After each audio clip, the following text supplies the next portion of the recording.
మెదక్ జిల్లాలోని ప్రసిద్ధ పుణ్యక్షేత్రం ఏడుపాయల వనదుర్గ భవానీ మాత ఆలయం ఆషాఢమాసం మొదటి ఆదివారం భక్తజన సందోహంతో నిండిపోయింది. ఈ విశేష పర్వదినాన వివిధ రకాల కూరగాయలు, ఆకుకూరలతో అలంకరించిన వనదుర్గమ్మ శాకాంబరి దేవిగా భక్తులకు దర్శనమిచ్చింది.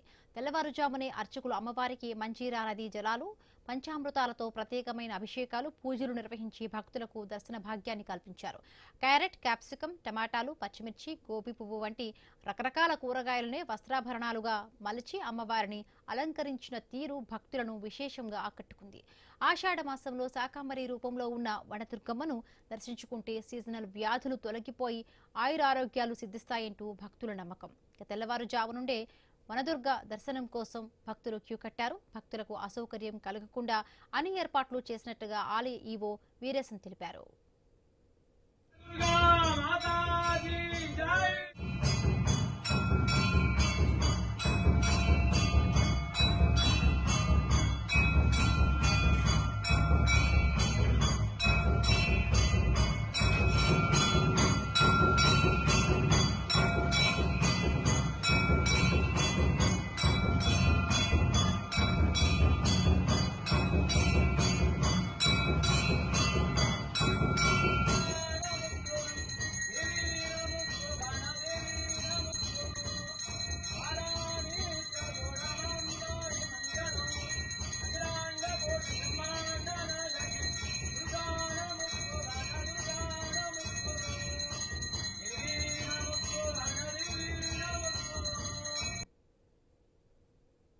ఆషాఢ మాసం మొదటి ఆదివారాన్ని పురస్కరించుకొని వనదుర్గ అమ్మవారికి శాకాంబరీ దేవి రూపంలో అలంకరించడం జరిగింది.